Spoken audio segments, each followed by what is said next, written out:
Hello and welcome back to flavours of சவிஷ்.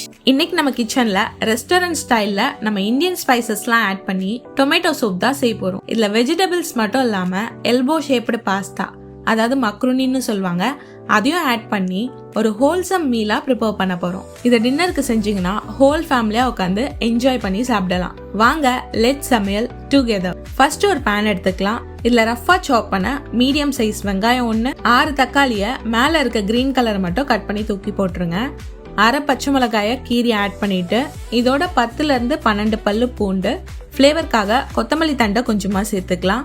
இதோட ஒரு pinch உப்பு தூவி 1 டேபிள் ஸ்பூன் ஆயில் ஊற்றிக்கலாம். இப்போ எல்லாமே ஆட் பண்ணியாச்சு. இந்த ஸ்டேஜில் கேஸை ஆன் பண்ணிக்கோங்க. பேன் ஹீட் ஆனதும் இது எல்லாத்தையும் நல்லா மிக்ஸ் பண்ணிக்கலாம். ஒரு 5லேருந்து 6 நிமிஷத்துக்கு தக்காளி நல்லா சாஃப்டாக வெந்து வர வரைக்கும் குக் பண்ணி எடுத்துக்கோங்க. இப்போ ஸ்டவ்வை லோ ஃப்ளேமில் வச்சு மசாலாஸ்லாம் ஆட் பண்ணிக்க போகிறோம். 1 டீஸ்பூன் வெறும் மிளகாய்த்தூள், 1/4 டீஸ்பூன் கரம் மசாலா, 1/2 டீஸ்பூன் ஜீரகத்தூள் போட்டு 2 நிமிஷத்துக்கு நல்லா மிக்ஸ் பண்ணி குக் பண்ணிக்கோங்க. நெக்ஸ்ட் கொஞ்சமா ஹாட் வாட்டர் ஊற்றி மிக்ஸ் பண்ணிட்டு ஒரு மூடி போட்டு க்ளோஸ் பண்ணிடலாம். இதை ஒரு 7லேருந்து 8 நிமிஷத்துக்கு மீடியம் ஃப்ளேம்லயே குக் பண்ணி எடுத்துக்கலாம். இப்போ மசாலாஸோட ரா ஃபிளேவர்லாம் போய் தக்காளியோட நல்லா பிளெண்ட் ஆனதுக்கு அப்புறம் ஸ்டவ் ஆஃப் பண்ணிட்டு இந்த மிக்சரை கூல் டவுன் பண்ணிடலாம். நல்லா ஆறுனதுக்கு அப்புறம் ஒரு பிளெண்டர் இல்லைன்னா மிக்ஸி ஜார்ல போட்டு நல்லா ஃபைன் பேஸ்டா அரைச்சு எடுத்துக்கலாம். இப்போ இந்த மிக்சரை ஒரு பேன்ல ஆட் பண்ணி சூப் கன்சிஸ்டன்சி அட்ஜஸ்ட் பண்றதுக்காக ஹாட் வாட்டர் ஊத்திக்கலாம். இப்போ இதுல ஒரு 1/4 ஸ்பூன் மிளகுத்தூள், 1 ஸ்பூன் டொமேட்டோ கெச்சப், 1 பிஞ்ச் சர்க்கரை, 1 பிஞ்ச் உப்பு தூவி நல்லா மிக்ஸ் பண்ணிக்கோங்க. லோ ஃப்ளேம்லயே இது பாயில் ஆகட்டும். மீன்வைல் வெஜிடபிள்ஸ்லாம் ரெடி பண்ணிக்கலாம். 7லேருந்து 8 பீன்ஸ், ஒரு கேரட், ஆஃப் குடமிளகாய ஃபைன் சாப் பண்ணிக்கலாம். இது கூடவே 1/4 கப் ஸ்வீட் கார்னை பாயில் பண்ணி எடுத்துக்கலாம். இப்போ நம்ம சூப் நல்லா பாயில் ஆனதும் இதுல ஒரு 60 கிராம் மக்ருனி ஆட் பண்ணிக்கலாம்.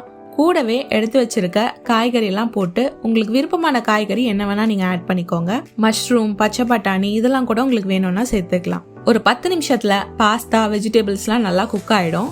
அது வரைக்கும் வெயிட் பண்ணுங்க.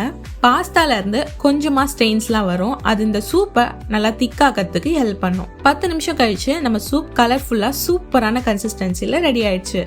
இந்த ஸ்டேஜ்ல பாஸ்தா குக் ஆயிடுச்சா அப்படின்றத இந்த மாதிரி கட் பண்ணி செக் பண்ணிக்கோங்க. இப்படி கட் ஆச்சுன்னா பெர்ஃபெக்டா குக் ஆகி வந்திருக்குன்னு அர்த்தம். ஆல்சோ இதை டேஸ்ட் பண்ணி பார்த்து உப்பெல்லாம் கரெக்டா இருக்கான்னு செக் பண்ணிட்டு உப்பு தேவைப்படுதுன்னா அதையும் ஆட் பண்ணிட்டு ஒரு ஹாஃப் லெமனை நல்லா ஸ்குவீஸ் பண்ணி விட்டுட்டு ஃபினிஷிங் டச்சுக்கு கொத்தமல்லி தூவி மிக்ஸ் பண்ணீங்கன்னா பாருங்க நம்ம சூப் ரெடி ஆயிடுச்சு.